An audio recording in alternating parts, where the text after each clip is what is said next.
Hello, everyone, and welcome to our recent alumni panel, sponsored by the Student Philanthropy Council. My name is Liz Hackett. My pronouns are she, her. I'm the Associate Director of Constituent Engagement and Annual Giving in the Institutional Advancement Office. And I'm very excited to introduce this panel to you today as part of our Philanthropy Week at Bennington. So tonight, you'll hear from recent alumni about their post-college pathways, how they stay connected to the college, and a little bit more about what philanthropy means to them.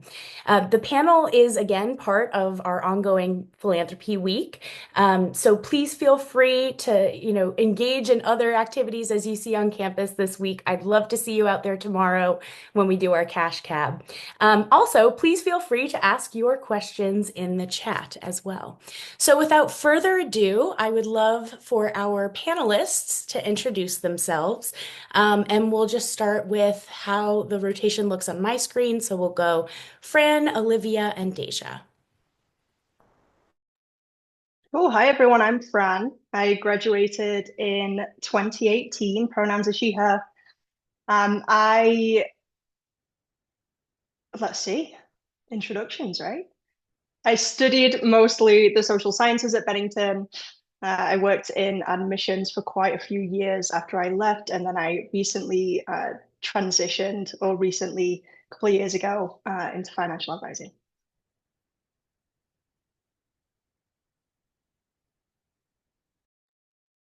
Hi, everyone. Excuse me.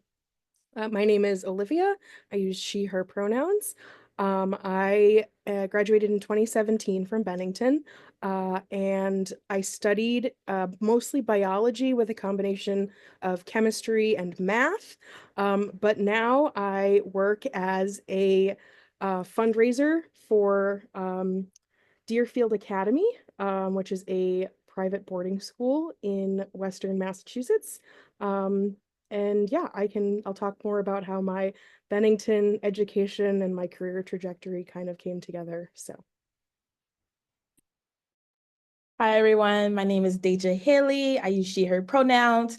I graduated year of 2020. My primary focus was psychology and literature. And what I currently do right now, I'm a program manager for a college access program supporting low income and first generations through high school and then getting them into college. Awesome. Thank you three for being here. I'm so excited to hear more about your experiences and to share more with our students along the way. So Deja, I would love for you to share more about what clubs and orgs you were involved in, including any on-campus jobs, any leadership positions, and then we'll go Olivia and Fran. Okay, I'm gonna start with some jobs that I held on campus. So I worked in campus safety my entire 4 years. And then I started working in the admissions office alongside Fran. And I ended my time in the admissions office being a shift leader. And while holding that position, my senior year, I also had a chance to work in the Office of Diversity, Equity, and Inclusion. So I was an intern in that office where we were putting together our first ever diversity and inclusion conference. That ended up becoming my senior project, which we'll go into later on.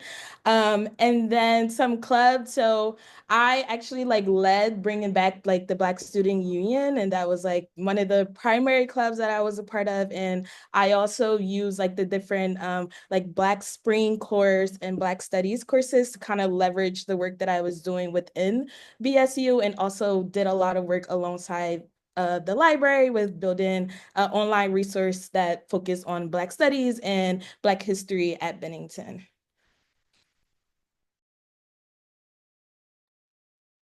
Next is me, right? So I was very fortunate to have been able to actually work in the Institutional Advancement Office for 4 years as a student. I worked as the office intern there, and then I also worked as a phone-a-thon caller. I don't know if you do phone-a-thon anymore. It's kind of outdated in 2025. Excuse me. So I did that. And then for my junior and senior years, I was a house chair of Perkins. Shout out to Perkins. Um, and I was also a member of the Student Philanthropy Council when I was a student at Bennington. So a lot of work with the Institutional Advancement Office, which is really how I ended up in this career. Yeah. I just want to pop in to say that yes, we still do have a very tiny phone-a-thon. So, at some point in the future, the three of you may be getting a phone call or a thank you note. So that's something to look forward to. Thanks, Olivia. Go ahead, Fran. Oh yeah, I was involved in, I held quite a few on-campus jobs, I guess from start to finish. The student center, when it used to be the old student center. So before there was no student center and now there's a new student center, but there used to be a pool table and a whole karaoke setup, not to make everyone jealous, but it was a little different. But there wasn't a, sports court, skateboard, indoor park. The surface on the other side of shoots. So we didn't have everything. But I worked there in terms of other campus jobs. Admissions, of course, was a huge part of my experience at Bennington. I was an admissions intern and a visit coordinator intern as well. I also worked as a house chair for 3 years at Bennington, Welling. So I suppose if houses had siblings, Welling and Perkins were pretty good. We were very friendly, yes. We were, yeah, yes, very friendly. And then I also sat on, and another few jobs as the year went by. I also sat on the judicial committee, the finance committee, some other committees that I am not recalling, and then also did quite a bit of work with Flow, first generation low income working class student group, and was a research assistant as well along the way. So quite a few jobs, a lot of them related to higher education in general, but also a lot of them just related to community engagement, which I really enjoyed and loved and still miss today. Thank you so much for your responses. And I just want to point out that all three of you were heavily involved on campus as students. I think between the three of you, I think you cover about 90% of what a student can do in any direction at Bennington at any time. That's fantastic. So kind of thinking along those lines and looking back at your time at Bennington, what is a standout moment in or out of the classroom? Can you talk to us about any mentors, advisors, friends, on-campus jobs, clubs and orgs, anything that comes to mind?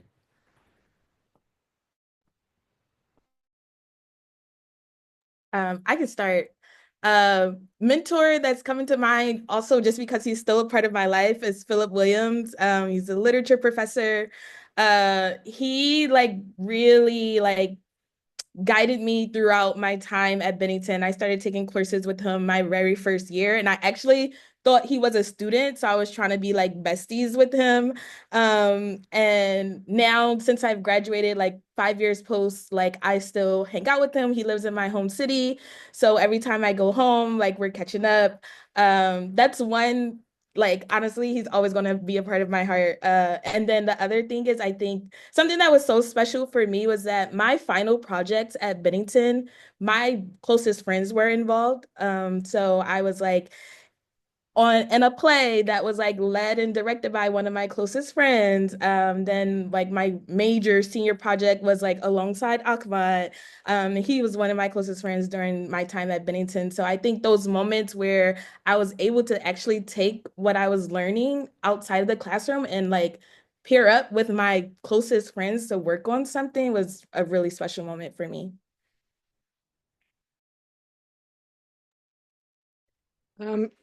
I would say that my closest mentor, well, I have two closest mentors, and they really informed how I approached my thoughts about my career after Bennington. So first was my advisor, Betsy Sherman, who has since retired from Bennington, but she worked at Bennington for like 40 years and was just this incredible like powerhouse of a biologist. She was the reason why I transitioned my course of study from drama to biology. It was just remarkable. Um, she really believed in me, and the way that she allowed me to come into myself and really build my confidence in myself, I think is something that I will never forget. And then another mentor of mine was Cindy Luce, who was my supervisor for my entire time working in the office, for my entire time working as an intern in the institutional advancement office. She, again, just really helped me to really build concrete skills that I'm still using today, and believed in me when I didn't really believe in myself, which is really, really special. A moment, excuse me, I'm sorry, I have really awful allergies. But I would say that a moment that kind of crystallized, my trajectory in terms of my career post Bennington was in my senior year. At the beginning of my senior year, the fall semester, fall term, I was taking a bunch of higher level science courses, and I kind of came to the realization that like I was really bad at doing science. Like I wasn't very good at it. Like I loved science, like, and I could understand it on a theoretical level, but like the actual act of doing science was not something that like worked with my skill set. And so I came to the realization in that moment that like, hey, like I love this and this is something that I really enjoy academically, but I don't think this is going to make a good career path for me. And so that really allowed me, and in a safe environment like Bennington, it really allowed me to say like, how can I take the skills that I've gained from my education, from the work experiences I've had over fieldwork term and through my internships, and come up with something that's actually going to like make me money, right? Because ultimately at the end of the day, like I think that's what a lot of people are looking for in a career, and also to be fulfilled. So, that was a long answer. I'm sorry, but yeah, that's my response. Yeah, I think on my side, there's one moment that I'm convinced I'll be like 89 and rocking and still thinking of this moment if someone asked me about Bennington. And then I think just to speak to the community, it was one. So there was one fieldwork term um, where in a summer, it was like a whole calendar year, but I couldn't go home. And so I was incredibly homesick. Um, and was always buttoned up about, everything's fine, happy, happy. But there was I'm not sure what year he left, but Ken Collymore was the director of campus safety at the time. And I was this, second year, I think I'd just become a house chair like the semester previously. And it was probably like a, you know, scene from an SNL skit, but I was like eating alone in Stews, like almost crying over my fries right at lunch because I'm so homesick. And Ken Collymore randomly came up to me and just said, "Do you want to come and pull some fire alarms?" And if you know anything about me, the concept of going up to a fire alarm and pulling it makes me nervous to even think about, right? Like even seeing the button, right? I'm like, whoa, that's too much. But of course, I was like, sure, anything. And I got to go around while they did all of the fire tests and just, pull the fire alarms as we went. And it just completely like turned my day around. But also, I think was the moment where I was like, huh, this community is, certain parts of it are so much like chosen family. This is fantastic. So then when I had to stay for an extended period, be it over a summer, I did a fieldwork term on campus, whatever it might be, there were just always these people that I could kind of turn to at different moments, be like, do you know what? I'm feeling super homesick. This kind of sucks. What do I do? Um, and they just became really key for me, um, including Ken. So, and I think Olivia and Deja both know, and you, Liz, both know Ken. So as soon as you say his name, it just makes you crack up. I think the other moment was actually after I graduated. I think you always build, if you work for the college after you graduate, you build uh, different kinds of relationships with folks on campus that you just didn't encounter as a student or you didn't naturally kind of cross paths with. So that was huge for me. I think naturally Mary Surdam in Admissions became, I call my surrogate mum. I hope I'm not aging her when I say that, but she very much became like this person who I would soundboard decisions off of. And so when it came to my big career transition from having worked at Bennington into this, I can hand on heart say I had zero courage in taking that step. Um, and if I was, living in a silo, I probably wouldn't have, and that would have been terrible. Um, but she, along with a few other staff members, really kind of played that role of giving me the courage that I didn't have myself yet to see experiences, skill sets, things that I was, not framing in the right way to say, yeah, I can do this and I can do it really well. I can take that step and kind of be able to give me the nudge I needed. So I think for me, mostly the relationships, yes, about, academics, about professional development was certainly huge, and I could have 5,000 examples, but I think just those two relationships or experiences kind of side by side, the experiences I had with just community development or just finding folks who could just naturally gave me the support that I was missing from being away from who those folks were in my life outside of Bennington was huge. So yeah, I think they're two moments back. To no one's surprise, the relationships at Bennington are the heartbeat of the community. And I love that in all three of your examples, you mentioned staff, you mentioned faculty, you mentioned friends. So again, emphasizing, it's really important to be making those connections while you're a student because they will serve you well, socially, personally, professionally, moving forward. And who doesn't love support where they are either? So that's wonderful. Um, Kind of on a similar train of thought, how did you handle the social transition after college, especially if you moved away quite far from Bennington or if you stayed more local? It's such a tight-knit community, and you've given examples of what that looks like. So what was it like when you made that first transition outside of college, post-graduation? What did that look like for you? And whoever wants to answer can go ahead.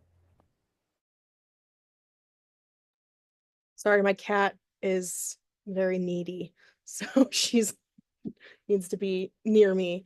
Um, so I can speak a little bit to this, and definitely welcome everyone else to chime in. But I did not leave the area after graduation. I was very fortunate to have been able to work at Bennington after I graduated.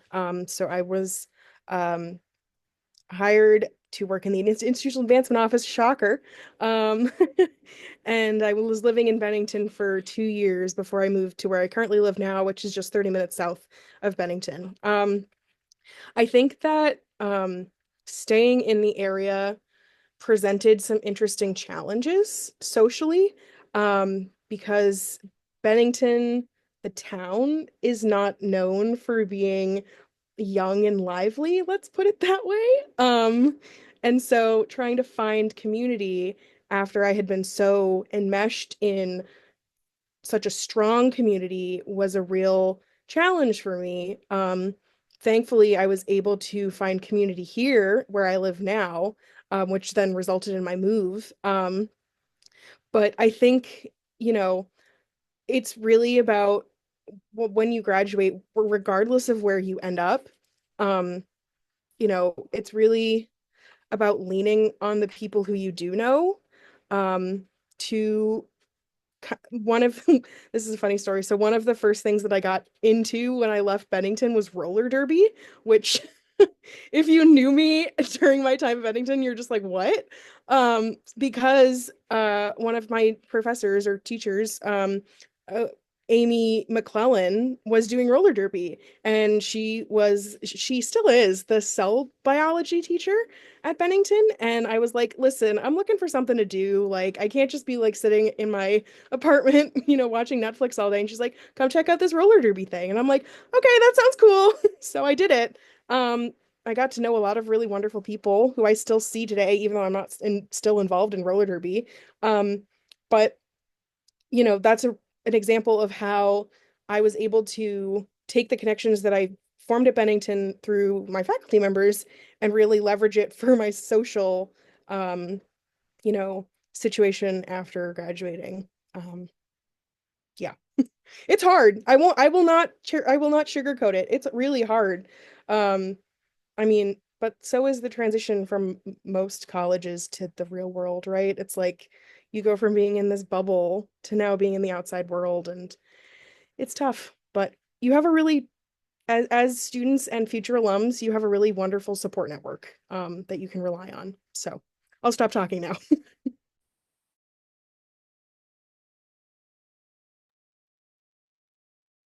I can remember as soon as you said roller derby, I was just picturing you and Amy McClellan at the, the meets. That was awesome.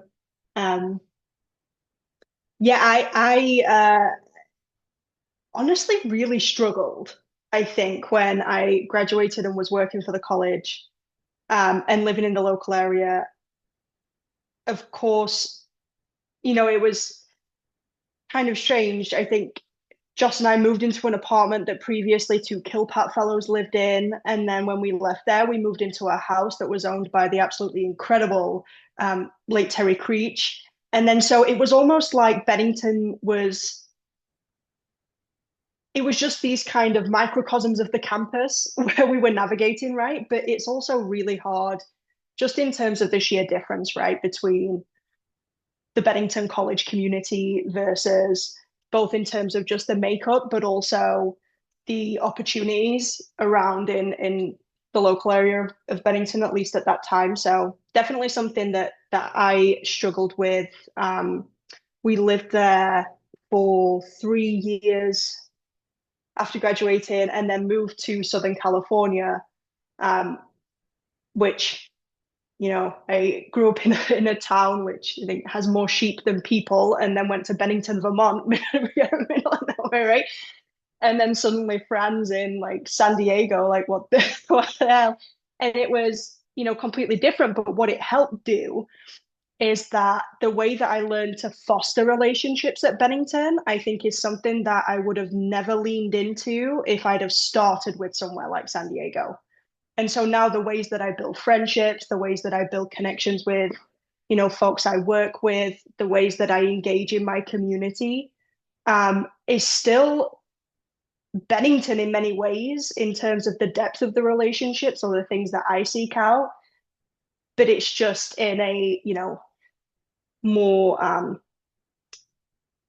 diverse area with options of different ways of spending your time. So I think it taught me a lot about transitioning without me realizing until I was in an environment that was so vastly different. And now I can really kind of, respect that and love the way that I foster connections in an environment where oftentimes folks are, connecting on transactional levels or day to day. I was a bit in a blessing and a curse situation. Because I did graduate during the height of the pandemic, which didn't really leave like a lot of room for me to have many options. Um, but I think what came out of that is that I had a chance. I'm originally from Philly, which is like 4 hours driving from Bennington. So I had a chance to just go back home for however long I wanted to be home and connect with my family in a way that I never had a chance to connect with them. They also like learned so much newness about me because of my experience at Bennington. And I really like appreciate that year that I took to just like be home and be with my family because they are a part of my community. And I felt like being at Bennington, I was constantly like learning, changing, growing, that going home for holidays, it wasn't really enough time for them to really see like this person that I was like blossoming into. So being home and being with my family was really helpful. And then the plus side of that, I was still, once like restrictions started to get a little bit more loose and lenient, I was still seeing my friends from Bennington because a lot of them had relocated to New York. So we'll take trips back and forth. Either they'll come to Philly or I'll go to New York to see them. I also had some friends stay in Bennington. So I would go up to Bennington when I felt like I needed to get away from the city life. And then some friends were just would hit me up and be like, I'm coming to Philly because I have a job interview. Like, let's hang out. So the connections that I made at Bennington were never really lost. And then like I made the crazy decision to move across the country, right, to the Bay Area, um, for grad school. And I think moving here in the beginning, I was like, okay, like it's gonna be easy for me to find friends and make community because I'm gonna be a part of this like very small cohort of people. Which I'm like, but the thing, something similar to what Fran was saying, the thing that I really take away from Bennington is that it taught me how to be intentional with the connections that I make with people, and how to foster building connections and building community in the way that I want to last, in the way that I want to be seen, but I also want to make sure that the people I'm in community with are being seen as well. And I think having that framework really allowed me to build this beautiful community here that I have in the Bay Area now, and leveraging, right? Because your family is who you come from. They're always the foundation of who you are. And allowing those values to actually like live through me in a way that I was not honestly necessarily allowing those values that I've been raised in and rooted in to shine. They didn't really shine as much in Bennington sometimes, just because I was experiencing a new place for the first time. But now I'm really like allowing those values to shine in every single thing that I do and the connections that I build and my work with my students and all the things. Thank you so much. And Deja, I think you nailed it. It's all about building that intentional community and doing things with intention. And I love that all three of you took aspects of not necessarily the classroom lessons that you learned at Bennington, but the social lessons, the experiences that you had there, and you use that to propel you into the next phase of life. That is such a unique part of being a Bennington student, I think. Switching gears just a little bit, what were your expectations for after graduation? And Deja, I understand this question is a little loaded for you. But in general, were you nervous for graduation? Were you excited? Did you anticipate things that may or may not have occurred afterward? So how did your expectations compare to your reality? And we'll start with, actually, we'll just open this to everyone.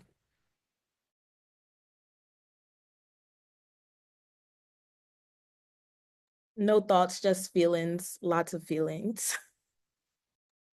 Very fair, very real.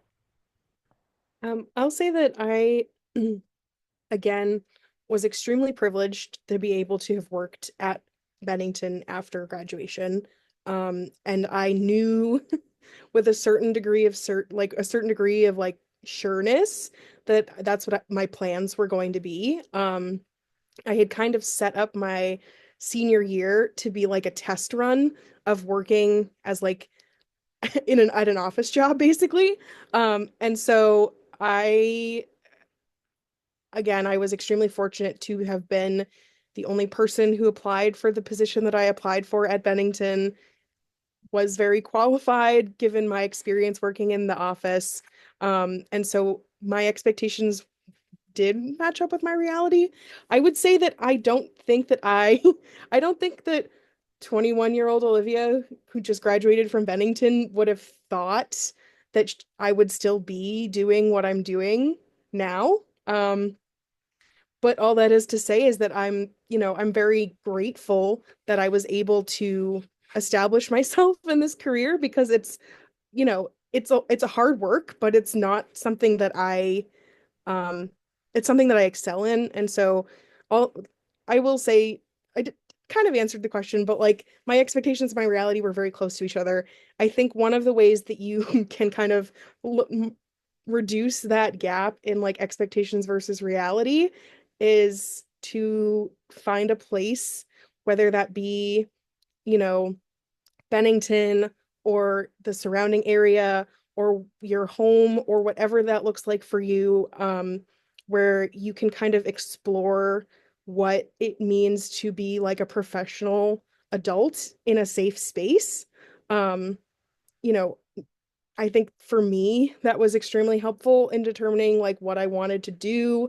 I think Bennington has the great advantage of giving you 4 fieldwork term experiences where you can say like, hey, this didn't work out, or hey, this was really awesome.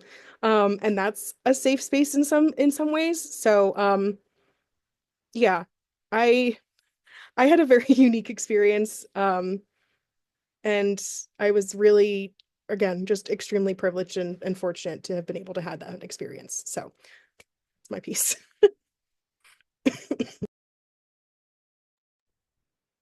Yeah, I'll maybe talk about the social aspects. I'm sure we'll dig in more to the professional side later, but I think my headphones just died. This is what said.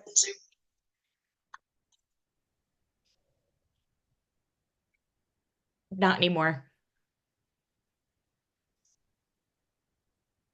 Stand by for technical difficulties.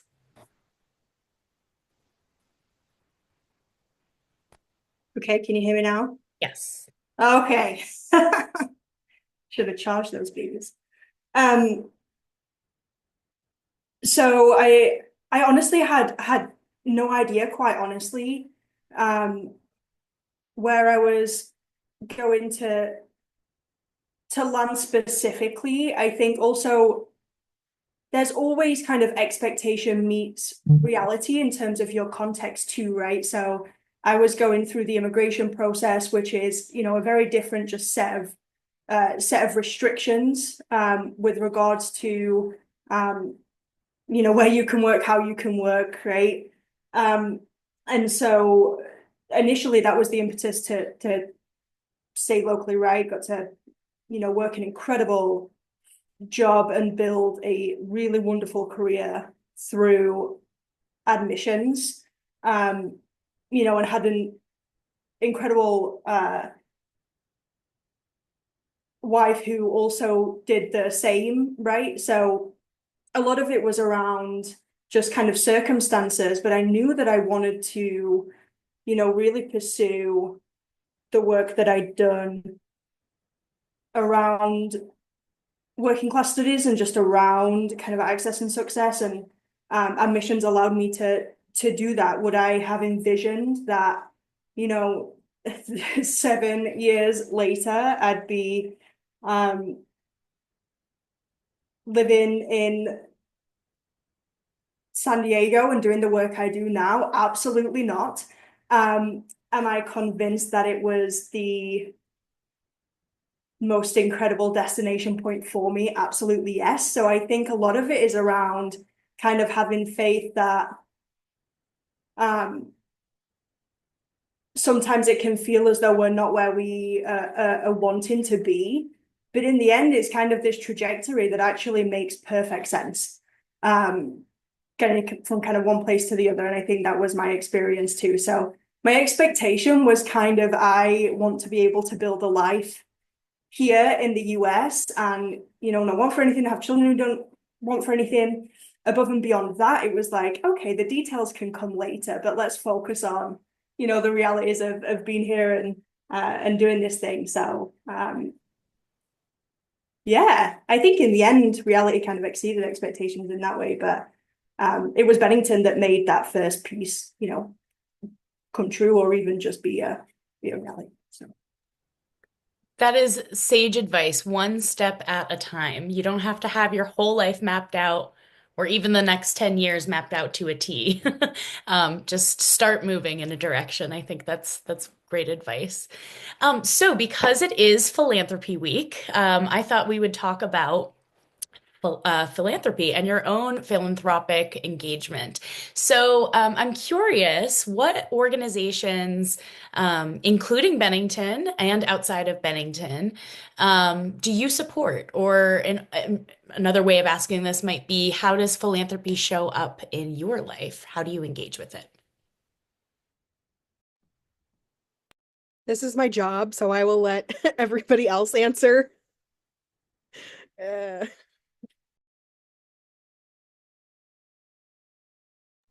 don't you, oh, go ahead, Deja. Um, it shows, it doesn't show up in my personal life as much, but it shows up in my professional life, because of the organization that I work with. We host a lot of different like benefits and things for us to raise money in order to support our scholars. So we have like one huge one called the achievement benefit, where we allow scholars to like showcase or share their stories and share their experiences and talk about the impact of how our program and how it changed the way they thought about like wanting to go to college or not. And we're actually like rolling out a new benefit that's happening next month, called the excellence benefit, where so if you're not familiar with the Bay Area, it's just like different cities like clustered together. So the achievement benefit is more so based in San Francisco, and we have San Francisco and East Bay students.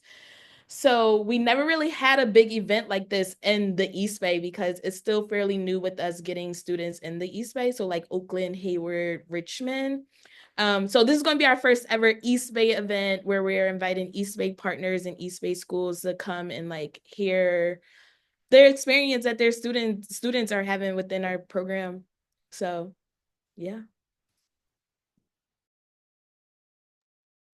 Yeah,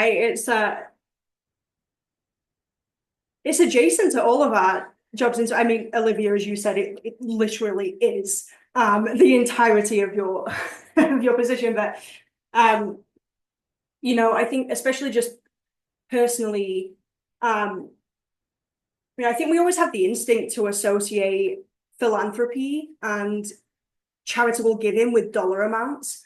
And I know that was certainly my perspective, I think, before actually engaging in philanthropy, and realizing that so much of it is around,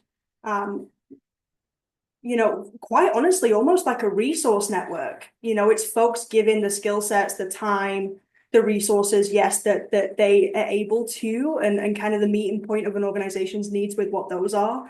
And so, the way philanthropy has shown up in my life on a personal level, in the first few years, very much was time spent, right? It's providing kind of, I know, these two hands, these two legs, like send me where you need me to. I believe in your cause, and that is very much a great way. I think now, working as a financial advisor, it's been completely different, right? And charitable giving and philanthropy is this entire kind of beast of a thing that every single one of my clients is addressing in different ways according to their personality and what they care about. And so kind of getting to know the world of being on the giving side as opposed to being on the side of the organization that is, trying to engage philanthropists has been really enlightening. And even now, some of the organizations that I support, I have an event next weekend with an organization called Gigi's Playhouse, which is just a fantastic local organization serving youths in San Diego with learning differences, but also specifically Down syndrome. And that is because a colleague is one of the kind of key drivers of that work with that organization. And so it was completely born out of community. It was, my colleague truly, cares about this organization, And so what initially started as, showing up for Kelsey means kind of philanthropy for the organization itself. I think above and beyond that, I think philanthropy is a chance for our personalities to shine, right? And oftentimes there are benefits to it that come back to you in dividends. Literally, ha ha ha. And so there are ways that you can really incorporate it into your life just around your own passions. And I think that's something that I've discovered, since going into this field and this work that I've really loved getting to know. And so yeah, I guess I mean, if it's causes specifically, I think some organizations I'm, personally passionate about. Trevor Project, huge for me. I, mentioned Gigi's Playhouse, Alex's Lemonade Stand is something that my organization specifically supports as well. And then the Royal British Legion is big to me too. But yeah, I think it's one of those things where we're making it our jobs, but then we're also each engaging in different ways with things that we care about. And sometimes I think we forget that it's philanthropy. And so sometimes you just put in a name to the stuff you're already doing, which is. I will add, just to bring it back to Bennington, that one of the reasons why I became interested in this work and why I became, I think, a philanthropic person was because I was the recipient of philanthropy. I would not have been able to attend Bennington if it were not for the scholarships that I received as a student. And I know that that is a similar situation that many others were in. And I, through my work with the Institutional Advancement Office, got real firsthand knowledge of like what that means. And it's not just people giving like $100,000. It's people giving $10, $20, $50 to help make the experience that people have at Bennington possible. I'm starting to get into my spiel, as you can tell. But I, for me, I always come back to the root of what philanthropy means, and it means love of your fellow man. And so and obviously not men like man, but like human beings, right? And that it's really about that act of paying it forward and of showing love to others. Through, to Fran's point, not just your treasure by giving charitable contributions, but by giving back your time to volunteer. Do you have a specific like talent that you can do that you can offer an organization like that? That is philanthropy too. That is philanthropic as well. So I will not go any further because again, this is literally my job and I talk about it every single day. So, but yeah. Actually, Olivia, I would love to ask you a specific question. So I'm just letting you cook here. Oh. But what advice would you have for students who maybe have never engaged with philanthropy before and this is their first exposure to it, hearing about Philanthropy Week at Bennington? I guess before you answer the question, I'll also share that we have a student gift in play this year. So if students donate $20.25, they get a lovely graduation cord that was selected by the students. But then also and more importantly, they're raising funds for scholarships on campus. So students had an opportunity to vote for where they wanted the student gift to go, and they chose scholarships. So what's a compelling reason why a student might want to donate to the student gift, and how might they get involved in philanthropy for the first time? Yeah, so my number one reason why you should get involved in philanthropy and why you should give back, not just to Bennington, but to wherever, but Bennington's a good start, is collective impact. You are one person, but together you make so much more of a difference than by yourself. So if every student gave $20.25, I don't know what the enrollment at Bennington is right now, but like that would be so much more powerful than just one single person. And when you come together to be philanthropic in that way, your impact it just is it is multiplied simply by the fact that there's more of you. Um, and to that point, it doesn't need to be like a, you know, $100 gift. It doesn't need to be $1,000. It's really about starting small. Um, there's this may or may not resonate. So if it doesn't, like, ignore me. But there's something in this line of work, in advancement work. It's a story that I've heard many times where Michael Bloomberg's first ever gift to Johns Hopkins was like $1. Um, and now now he's Michael Bloomberg. So, but it doesn't have to necessarily be like a huge gift. It just has to be meaningful for you. And so if that meaningful thing is giving back, $1, $5, $20.25, then that is more important than the dollar amount at the end of the day. If the meaningful thing for you is giving back your time, then that is also really special.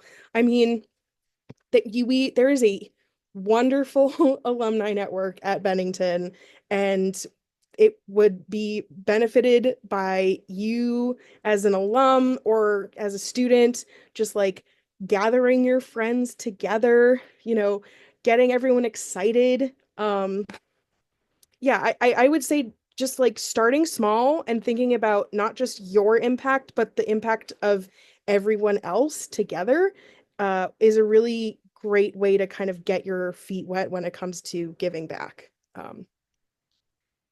Thank you, Olivia. And I really like what you had to say about your motivation for why you're in this work, and having been a recipient of philanthropy yourself. I think that's that resonates personally, and I think that might resonate with a lot of folks too. And again, we come back to this sense of community, and we're more powerful in larger numbers. So I like how that's kind of a thread that we're carrying through here. So we have a question from the audience, and I thought we'll just do a round robin. So let's start with Deja, and then we'll go to Fran, and then we'll go to Olivia. So the question is, please share more details about your work and your favorite part of your job. Okay, so I work with the organization called Sponsors for Educational Opportunity, or SEO for short. We are a national global organization that started out in New York and now has expanded to 4 different cities in the States, and also have offices in different countries as well. So I am a 10th grade program manager, and I work on the high school program side. So essentially what I do right now is that I support 10th graders with building some soft, like, social, emotional, developmental skills. I support them with understanding the purpose of college. I offer academic advising so that they're on track to complete high school with a 3.0 GPA or higher. And it's something that's very particular to California, is that we want to make sure that they're eligible to apply to the UC system. And when wanting to be eligible for the UC system, there's certain requirements in certain classes that they have to reach. So they have to do the A to G requirements.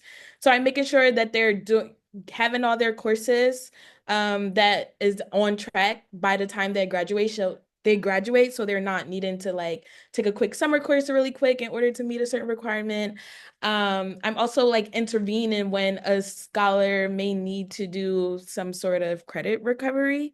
And so I meet with my students. We meet during Saturday, every Saturday, 3 Saturdays out the month. And then we have like a full-term summer program portion where we see them a little bit more frequently.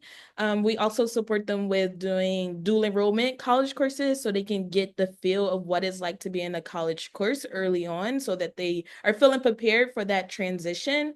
And, I have one-to-ones with them. I think my favorite part of this job is actually providing like equitable access to education, especially like my driving force to wanting to work in education came from like my own educational experience growing up a part of like the Philadelphia public school system. And then also, right, going to transitioning to Bennington and finding or looking for a sense of belonging or like what am I actually doing here. So a lot of my personal experience drive the work that I do. But my favorite part is Saturday, the moments that I get to be like in community with them, asking them questions about their personal life. They like asking me questions about my personal life. It's truly um it's just beautiful to be amongst like teenagers because they like are operating from their limbic brain or their emotional brain. So you can see how like sometimes they may come up to a conclusion and I'm like, you didn't really think that through logically, did you? And they're like, actually, no, because I felt like this. So it's just really interesting to see. And like right now I'm getting ready to switch over to a new cohort because every time the classes move up to another grade, they go on to another program manager. So I've been having like these transitioning meetings with them about like how they seen their school year progress from the time that I first started becoming their program manager in the summer till now. And they're all like, why can't you come with us? Like, why can't you? So I don't know. I just love that connection that I get to have with them. And since I moved to the Bay, I've been a part of working in like private schools. I also worked in a public school for a little while, but working a part of this organization, I feel like has been truly a gift because I have the school experience and going from seeing students Monday through Friday and supporting them in their academic classes to where so now I just see them on Saturdays. So I don't know what's happening in their schools and they're all coming from really different schools. So they're all needing like support in various different ways. And I don't know, I just really like working with teenagers.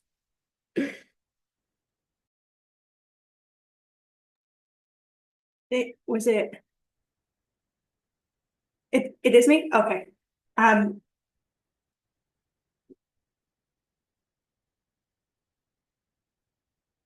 I'm projecting. I'm like, how do I explain this?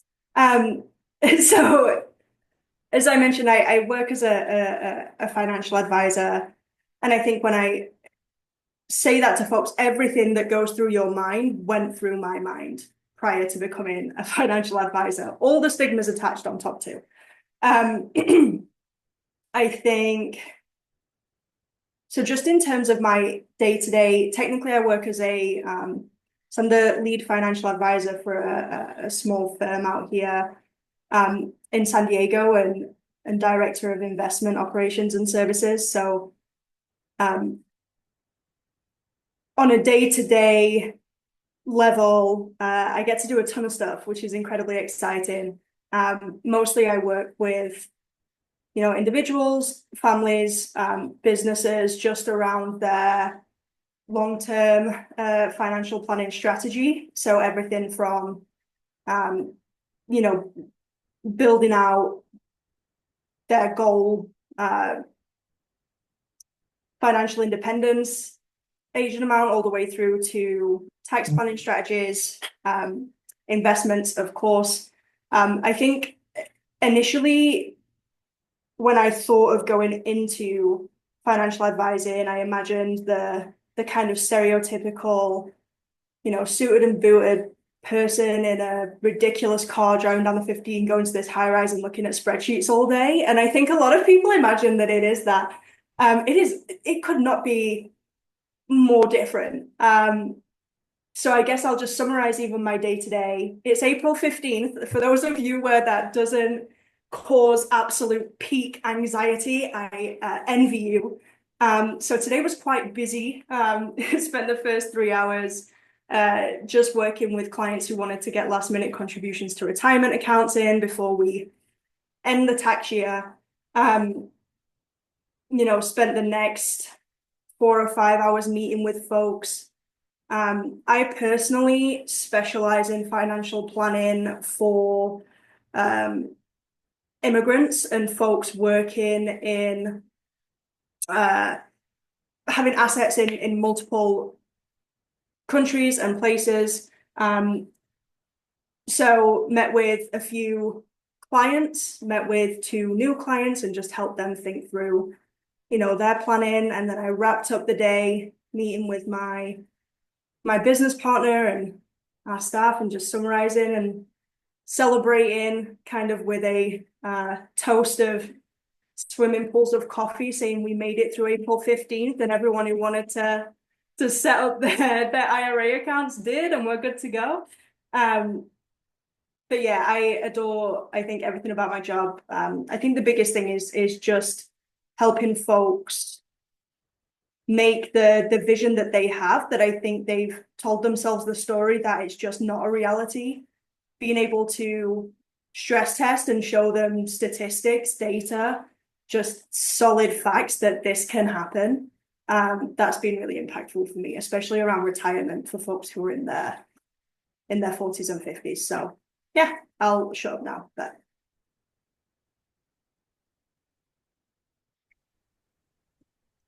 So like I mentioned at the beginning, I work at Deerfield Academy, which is a private boarding school in Western Massachusetts.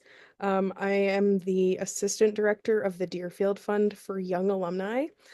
Because it's a high school, young alumni means like 18-year-olds to 32-year-olds. So it's a really wide gamut of ages that I manage. And I'm basically overseeing the Young Alumni program, both from a fundraising perspective and also with collaboration from a partner in alumni relations from a engagement perspective. And we really try to create a comprehensive and holistic engagement fundraising pipeline. We do a lot of events, so I have the opportunity to travel, which is really wonderful. I was just in DC. We had an event at a bowling alley, which was amazing.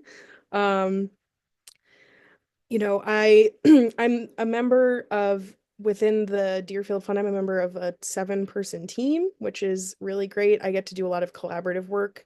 I also get to use my organizational skills, keeping track of projects. I personally love spreadsheets, and so anytime I can make a spreadsheet to like put together some data or like explain how we're doing or do some like year-over-year tracking, that's something that I really enjoy.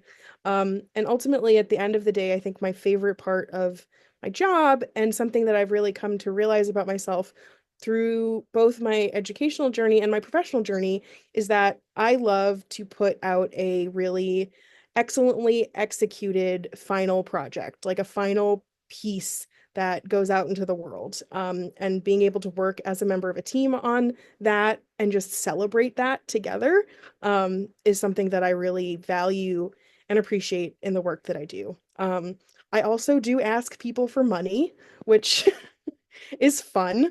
It's me a too, skill. bud. Me too. Yeah, there you go. It's a skill that if you I went to a conference once early in my career where I was told that there's like 5 things that all Americans are afraid of, and like number 4 is asking people for money. And so if you can do that, then you're good. You're like better than most people in terms of, things you can do. And yeah, it's definitely a learned skill, but it is not a hard skill to learn. So I won't say that I enjoy asking people for money, but it is definitely something that I've come to realize is a strong suit of mine. So I will stop talking now because I'm veering into dangerous territory. So but yes.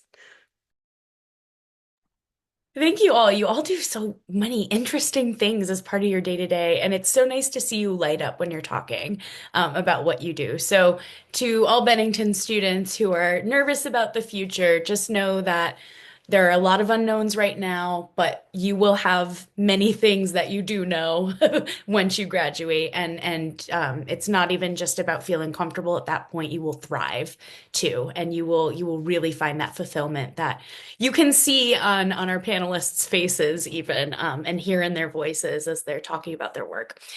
So thank you so much to our panelists. You were fabulous. You gave great insight, lots of wisdom to glean from your messaging today. And if folks want to get in touch with you and have specific questions, please feel free to reach out to me, ehackett@bennington.edu, and I will share your question or pass along your contact information to Deja, Olivia, and or Fran. Thank you again to our panelists, and thank you to our audience for being here too. Have a wonderful evening. Thank you, Liz. Thank you.